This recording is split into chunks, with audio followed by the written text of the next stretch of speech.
전도서 5장입니다. 인용한 성경은 한글 킹제임스 성경입니다. 내가 하나님의 전에 들어갈 때 내 발을 조심하라. 가까이 다가가 듣는 것이 어리석은 자들의 희생제를 드리는 것보다 나으니 이는 그들은 악을 행한다고 생각하지 않음이라. 너는 함부로 입을 열지 말며 하나님 앞에서 마음이 조급하게 되어 말을 내지 말라. 하나님은 하늘에 계시고 너는 땅에 있음이라. 그러므로 내 말수를 거의 없게 할지어다. 꿈은 일의 많음으로 인하여 오나니 어리석은 자의 음성도 말이 많음으로 알려지느니라. 전도서 5장은 단락이 3개로 나뉘어져 있습니다. 1절에서 7절까지가 한 단락이고 8절에서 17절까지가 한 단락이며 18절에서 20절까지가 한 단락으로 되어 있습니다. 방금 읽어드린 1절과 2절은 모세의 율법과 관련이 있는 내용입니다. 내가 주 너의 하나님께 서원하거든 너는 그것을 갚는데 게을리하지 말라. 이는 주 너의 하나님께서 반드시 내게서 그것을 요구하실 것임이니 게을리하는 것은 내게 죄가 되리라. 그러나 내가 만일 서원하는 것을 그만두면 내게 죄가 되지 않겠으나 내 입술에서 나가는 것은 내가 지키고 행해야 하리니 무릇 자원하는 재물을 너는 주 너의 하나님께 서원하여 내가 내 입으로 약속한 대로 할지니라. 하나님 앞에서 입을 함부로 여는 것은 어리석은 일입니다. 내가 하나님께 서원하면 갚는 것을 미루지 말라고 4절은 말씀하고 계십니다. 입다는 이 말씀을 지키지 않으면 안 될 것 같은 생각이 들어서 자신이 입으로 내뱉은 서원을 갚았습니다. 그래서 결국 자신의 하나밖에 없는 외동딸을 죽이게 된 것입니다. 입다는 율법을 전혀 알지 못한 사람이었습니다. 율법에 대해서 아주 무지했던 것입니다. 율법에 따르면 무지해서 서운하게 된 것에 대해서 참작을 해주십니다. 또한 어떤 사람이 자기 입술로 악을 행하거나 선을 행하리라고 공언하여 맹세하였으면 그 사람이 맹세로 공언한 것이 어떤 것일지라도 그리고 그것이 그로부터 감추어져 있을지라도 그가 그것을 알게 되면 이것들 중 하나에 그는 죄가 있느니라. 레위기 5장 4절에서는 이렇게 말씀하십니다. 그리고 5, 6절에서 이어서 이렇게 말씀하십니다. 그것들 중 하나가 그에게 죄가 될 때 그는 그 일에 죄를 지었다고 자백해야 할 것이요. 그가 지은 자기 죄를 위하여 그는 주께 속건제물을 가져와야 하리니 양떼나 염소떼에서 암컷으로 어린 양이나 염소 새끼를 속죄제물로 드릴지니 제사장은 그의 죄에 관해 그를 위하여 속죄할지니라. 입다가 이 구절을 알았다면은 자기 딸 대신에 무엇을 바쳐야 되는지 알았을 것입니다. 하지만 하나님의 말씀에 대한 무지로 인해서 자신의 딸을 희생시키는 그런 지경에 이른 것입니다. 하나님의 말씀에 대해서 알지 못한 결과였습니다. 5장 1절은 가까이 다가가 듣는 것이 어리석은 자들의 희생제를 드리는 것보다 낫다고 말씀하십니다. 솔로몬이 잠언 15장 8절에서 기록한 악인의 희생제는 주께 가증한 것이라는 말씀과 같은 맥락입니다. 솔로몬은 분명히 사울에게 있었던 일을 알고 있었음이 분명합니다. 사울은 사무엘의 책망에 대해서 이렇게 답변합니다. 내가 필리스티아인들은 이제 길갈로 나를 향해 내려오는데 나는 주께 간구드리지 아니하였도다 라고 말하고 이에 내가 부득불 번제를 드렸나이다.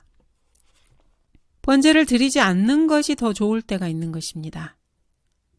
악한 자의 희생제는 주님께 가증한 것입니다. 예레미야 6장에서는 이렇게 말씀하십니다. 무슨 목적으로 시바에서 향을 먼 나라에서 향품을 내게 가져오느냐. 너희의 번제는 받아들일 만하지 않으며 너희의 희생제는 내게 향기롭지 아니하도다.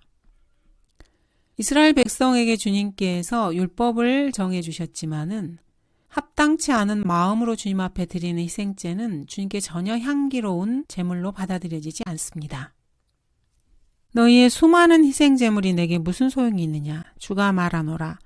나는 순양들의 번제물들과 살찐 짐승들의 기름으로 배불렀으며 또 나는 수송아지들이나 어린 양들이나 순염소들의 피를 기뻐하지 아니하노라. 너희가 내 앞에 나타날 때 너희 손에 이것을 가져와 내 뜰들을 밟으라고 누가 요구하였느냐. 율법의 정신을 외면하고 겉으로 드러나는 행위에 집착하는 자들에게 주님께서 말씀하시는 경고라고 할 수 있습니다. 잠언 7장의 한 창녀는 남편이 집에 없을 때 길거리에서 어리석은 남자를 유혹할 때 자기 자신이 하나님께 제사를 드려서 자신이 찾던 간음할 상대를 만났다고까지 말을 합니다. 그리하여 그녀가 그를 붙잡고 그에게 입맞추며 뻔뻔한 얼굴로 그에게 말하기를 내가 하목제를 드려서 오늘 내 서원을 이루었도다. 그러므로 내가 너를 맞으려고 나와서 내 얼굴을 부지런히 찾다가 너를 만났도다. 창녀의 옷을 입고 간교한 마음을 지닌 여자가 자신이 하나님께 화목제를 드려서 간음할 만한 남자를 만난 것이라고 이렇게 말을 하고 있습니다. 참으로 하나님을 모독하는 말이라고 할 수 있습니다. 카톨릭의 미사 역시 희생제라고 불립니다. 미사 희생제인 것입니다. 이것을 드리는 어리석은 자들은 자기들이 악을 행한다고 전혀 생각하지 않습니다. 이 교회 시대의 그리스도인들은 그 어떠한 종류의 물질적인 희생제도 드리지 않습니다. 예수 그리스도께서 단 한 번의 희생제로서 지성소로 들어가는 길을 마련해 주셨기 때문입니다. 이 시대에는 주님께서 그 누가 드리는 물리적인 희생제도 기뻐하지 않으십니다. 이 시대의 주님께서는 그 어떠한 희생제물, 예물, 번제들과 속죄제를 바라지도 아니하시고 기뻐하지도 않으십니다. 그러한 것들은 율법에 따라 드려진 것뿐입니다. 오 하나님이여 보소서 주의 뜻을 행하려고 내가 왔나이다 하셨으니 첫 번째 것을 폐하심은 두 번째 것을 세우려 하심이라. 그 뜻에 따라 모든 사람을 위하여 한 번에 예수 그리스도의 몸을 들이심으로 우리가 거룩하게 된 것이라. 제사장마다 매일 서서 섬기며 똑같은 제사를 자주 드리지만 이것으로서는 결코 죄들을 제거할 수 없으나 이분은 한 번의 속죄제를 영원히 드린 후 하나님의 오른편에 앉으셔서 이 교회 시대에는 물리적인 희생제는 더 이상 필요가 없습니다. 예수님께서 이미 다 이루셨기 때문입니다. 그런데도 어떤 사람이 희생제를 행한다면은 이것은 신약에 계시된 하나님의 뜻을 완전히 벗어난 일입니다. 이들은 니콜라파 행위를 하는 사람들로서 스스로 자신들을 임명해서 이교도적인 바알 숭배 의식을 거행하는 자들입니다. 6절, 7절을 보도록 하겠습니다. 내 입으로 내 육체를 죄짓게 하지 말며 너는 그 천사 앞에서 그것은 실수였다고 말하지 말라. 어찌하여 하나님께서 내 음성에 화내셔야 하며 내 손으로 한 일을 멸하셔야 하겠느냐. 꿈이 많고 말이 많은 데는 헛된 것들 또한 많도다. 그러나 너는 하나님을 두려워하라. 이것은 이신론 혹은 유신론적 철학을 기반으로 하고 있습니다.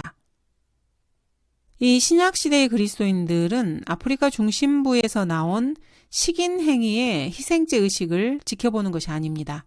가까이 다가가 하나님의 말씀을 들어야 합니다. 6절에 나오는 그 천사는 성육신 전에 주 예수 그리스도를 말합니다. 그래서 반드시 정관사인 그라는 표현이 있어야 합니다. 근데 표킹에서는 여기서 정관사 더를 생략했습니다. 그래서 천사가 마치 수많은 천사들 중에 아무나 한 천사인 것처럼 바꿔놓아 버렸습니다. 하나님의 말씀을 변개시킨 것입니다. 바울은 데살로니가 교회 성도들에 대해서 이렇게 말하고 있습니다.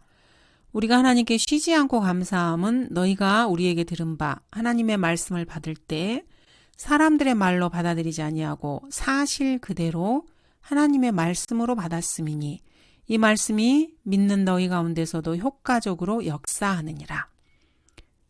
이 시대 그리스도인들에게 꼭 필요한 태도입니다. 하나님의 말씀을 사실 그대로 하나님의 말씀으로 받아들임으로써 성도들 안에서 그 말씀이 효과적으로 역사할 수 있도록 해야 하는 것입니다.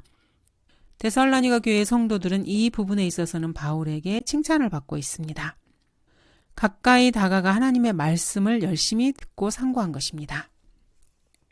반면에 갈라디아 교회의 성도들은 바울이 처음에 전해준 믿음으로 구원받는 그 말씀에서 벗어남으로 인해서 어리석은 사람들이라는 책망을 바울에게 받게 됩니다.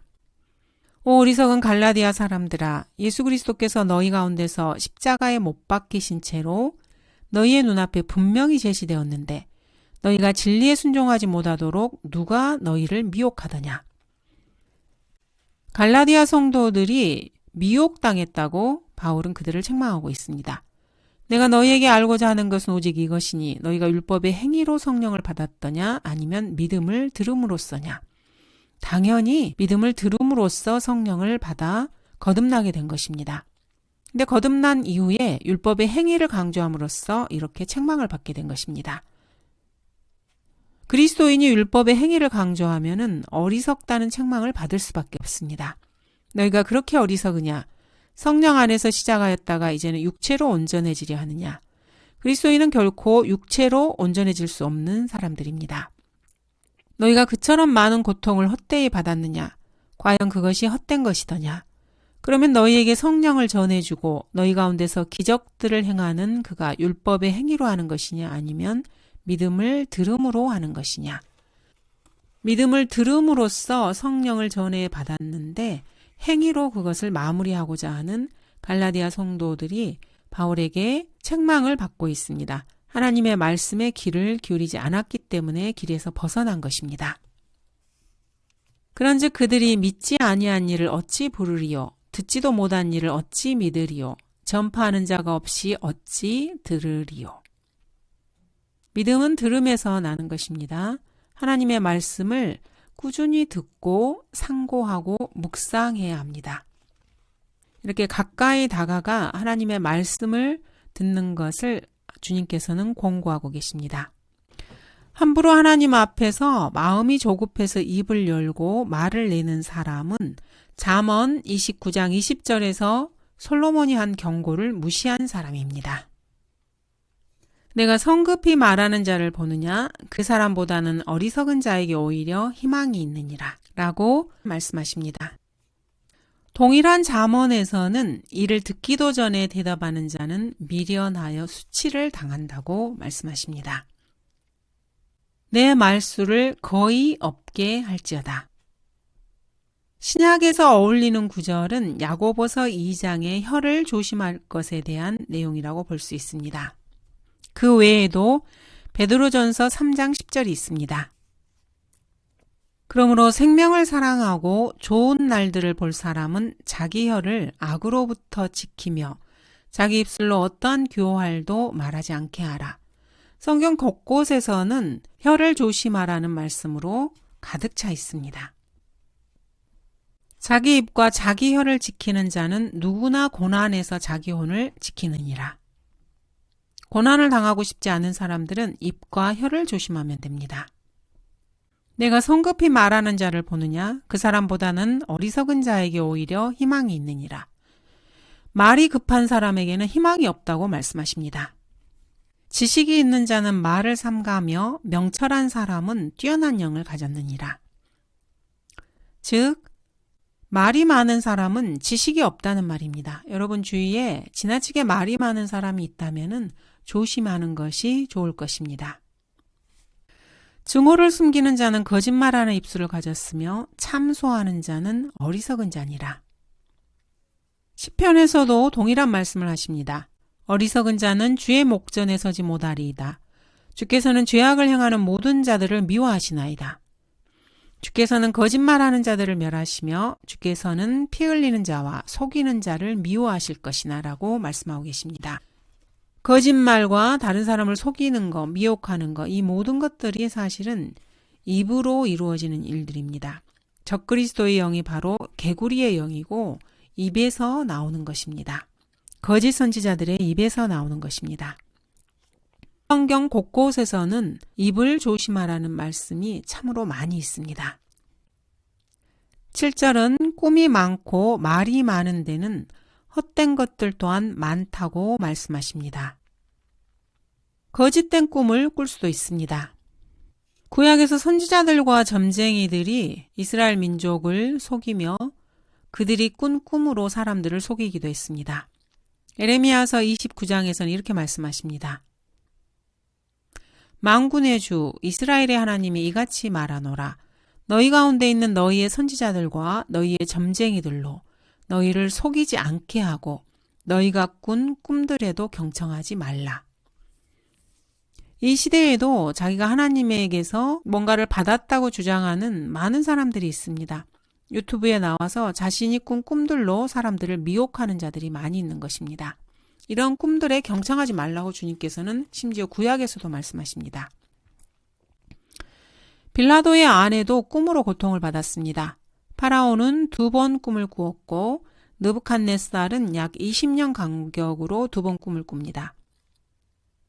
이 꿈에 대한 해석을 바로 히브리 선지자가 올바로 해석을 찾아낸 것입니다. 헬라어 학자나 칼데아의 과학자가 꿈의 해석을 한 것이 아닙니다.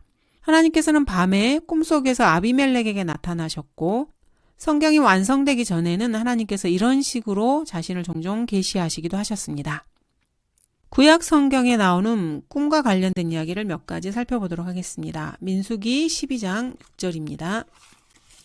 주님께서는 반역한 아론과 미리암에게 이렇게 말씀하십니다. 주께서 말씀하시기를 이제 내 말을 들으라. 만일 너희 가운데 선지자가 있으면 나 주가 환상 가운데서 그에게 나를 알게 할 것이요 꿈 가운데서 그에게 말할 것이니라. 나의 종 모세는 그와 같지 아니하나니 그는 나의 온 집에 신실하니라. 그와는 내가 대면하여 분명히 말하고 난해한 말들로 아니하며 또 그가 주의 모습을 볼 것인데 어찌하여 너희가 내 종 모세를 비방하기를 두려워하지 않았느냐 하시고, 구약에서는 일반적으로 선지자에게 주님께서 환상이나 꿈으로 나타나시는데 모세는 그렇게 주님과 대화하지 않고 대면하여서 한다고 분명하게 말씀하시면서 아론과 미리암을 주님께서 책망하시는 것입니다. 야곱도 꿈을 꾸었습니다. 형 에서를 피해서 라반에게로 갈 때 그는 베델에서 꿈을 꾸게 됩니다. 그가 꿈을 꾸었으니 보라 사다리가 땅에 섰는데 그 꼭대기가 하늘에 닿았고 보라 하나님의 천사들이 그 위에 오르락내리락 하며, 하늘과 땅을 잇는 사다리에 천사들이 오르락내리락 하는 것을 보게 됩니다. 야곱의 아들도 창세기 37장에 보면은 꿈을 꾸게 됩니다. 해와 달과 별들이 자신에게 절하는 꿈인 것입니다. 미디안 군사 한 사람도 자기 편 군대 전체가 전멸하기 전날 밤에 꿈을 꾸면서 동료에게 이 이야기를 합니다. 미디안 군대를 치러 가는 것을 두려워한 기드온에게 주님께서 용기를 주시기 위해서 적들이 꿈 이야기를 하는 것을 듣게 하신 것입니다. 기드온이 이르자 보라 어떤 사람이 그의 동료에게 꿈을 이야기하며 말하기를 보라 내가 한 꿈을 꾸었는데 보라 보리빵 한 덩어리가 미디안 군대로 글러와서 한 장막에 이르러 그것을 쳐서 무너뜨리고 뒤집으니 장막이 옆으로 무너졌더라 하니, 그의 동료가 대답하여 말하기를 이것은 이스라엘 사람 요아스의 아들 기드온의 칼 외에 어떤 것도 아니라 이는 하나님께서 그의 손에 미디안과 그 모든 군대를 넘겨주셨습니다. 이렇게 전쟁에서 이길 것을 주님께서는 적들의 꿈을 통해서 기드온에게 알려주십니다. 전도서를 기록한 솔로몬도 꿈속에서 하나님을 만나게 됩니다. 주님께서는 꿈으로 솔로몬에게 나타나셔서 솔로몬이 구할 것을 하나님께 구하라고 말씀하기도 하십니다. 또한 솔로몬이 1000명이 다 되는 자신의 아내들에게 미혹되었을 때 말년에 주님께서는 그에게 꿈으로 나타나셔서 그리하지 말 것을 말씀하시기도 하셨습니다. 또 마리아의 남편 요셉에게 주의 천사가 꿈으로 나타나시기도 하십니다. 또한 요셉의 집에 찾아온 현자들에게도 주님께서는 말씀하셨습니다. 성경에서 꿈은 그렇게 가볍게 취급되지는 않습니다. 그렇지만 지금 이 신약교회에서는 창세기에서부터 요한계시록까지 성경이 다 완성되었기 때문에 주님께서 더 이상 꿈으로 자신이 하고 싶은 말씀을 사람들에게 하시진 않습니다. 그래서 자신이 꿈을 꾸었다고 하나님의 말씀을 본인이 받았다고 말하는 사람들은 거의 99.9% 이상이 다 거짓말쟁이들입니다. 전도서 이 문맥으로 볼 때 일이 많음으로 인하여 꿈이 온다고 말하고 있습니다. 솔로몬은 사람들이 영감이라고 착각하기 쉬운 것이 사실은 머릿속 공상으로 인해서 생겨난 것이라고 말하고 있는 것입니다. 마이클 루터 킹은 나에게는 꿈이 하나 있다라고 하는 연설로 유명합니다. 하지만 마이클 루터 킹의 꿈으로 인해서 미국의 학교들은 엄청난 악몽을 꾸게 됩니다. 미 법무성과 주 방위군들이 이 루터 킹의 꿈을 실현하기 위해서 만들어낸 제도로 인해서 교사들과 학생들이 매년 4,000건 이상의 폭행 사건에 휘말리게 되었습니다. 이 마이클이 꾼 꿈으로 인해서 공립학교에서는 성경과 기도가 없어졌고 매년 2,000군데 이상 고등학교에서 20만 명 이상의 글을 읽고 쓸 줄 모르는 사람들이 생겨나게 되었습니다. 마이클 루터 킹이 꾼 꿈은 사실 개꿈이었던 것입니다. 전능하신 하나님과 그런 꿈과는 전혀 관계가 없습니다.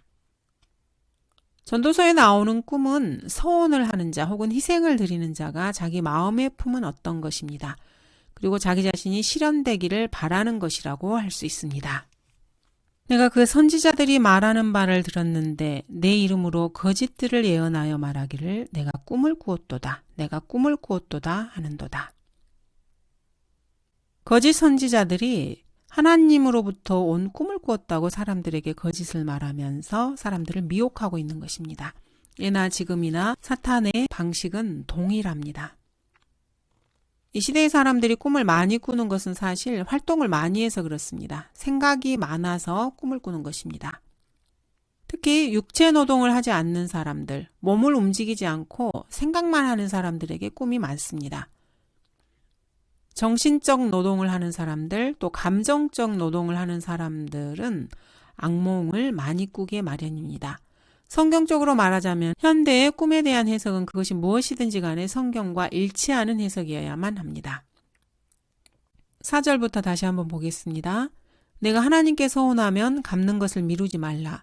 그는 어리석은 자들을 기뻐하지 않으시나니 내가 서원한 것을 갚으라. 내가 서원하고 갚지 않는 것보다 서원하지 않는 것이 더 나으니라. 하나님께 나아갈 때에는 입을 조심해야 합니다.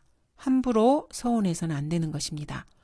혹시라도 성경과 다른 것을 서원한 적이 있다면 그것을 자백하고 그 죄를 버리면 됩니다. 여자들과 관련된 서원의 법은 민수기에 나와 있고 사무엘상 1, 2장에서 한나에 의해서 증명이 됩니다. 여자들이 하는 서원에 대해서 율법은 이렇게 말씀하십니다.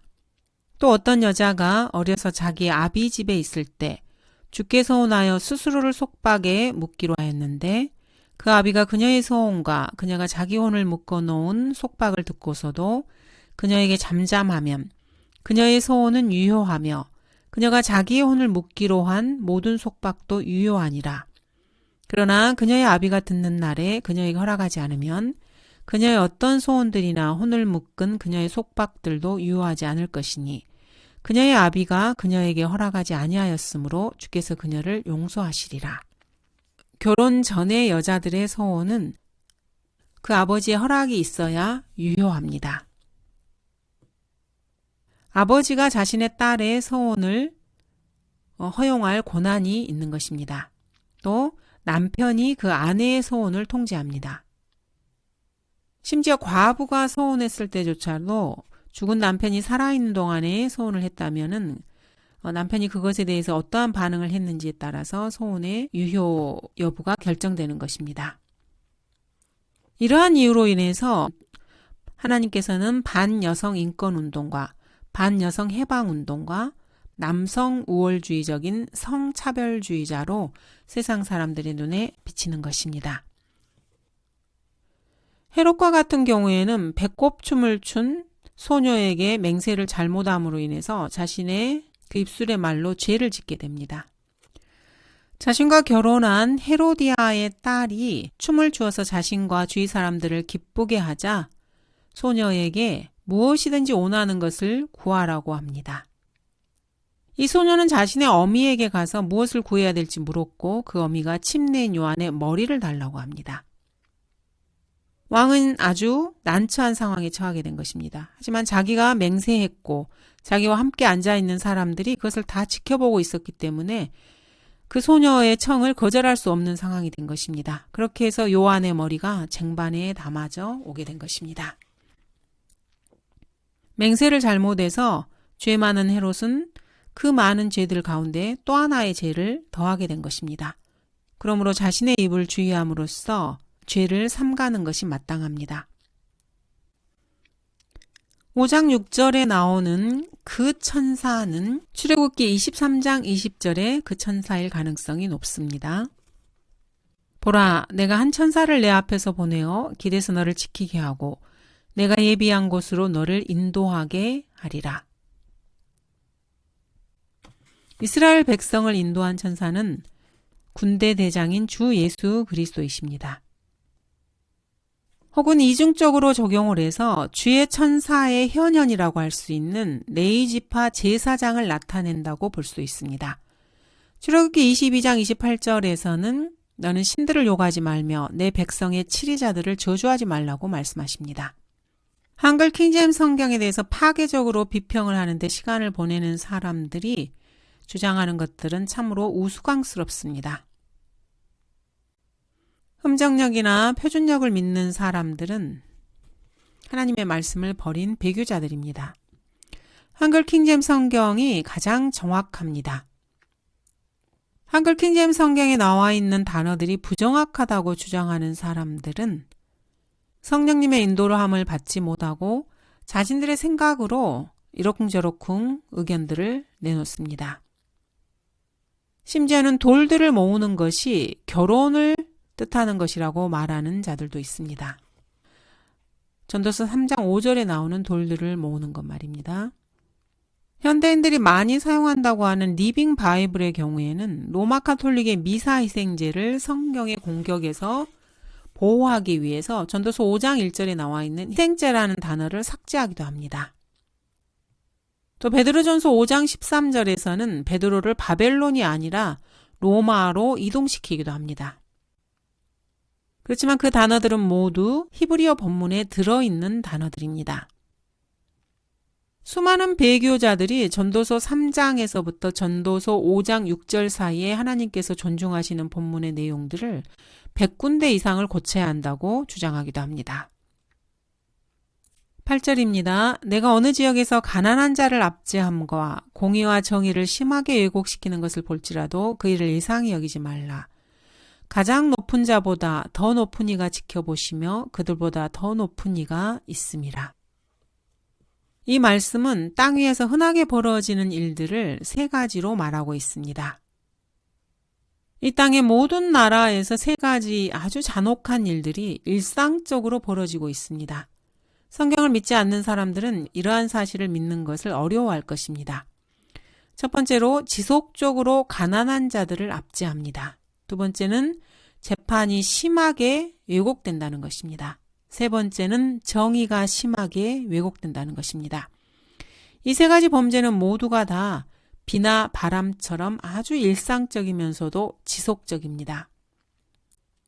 매일 아침 조간신문에 이러한 일들이 매일매일 보도되고 있습니다. 가난한 자들이 계속해서 압제를 받고 있습니다.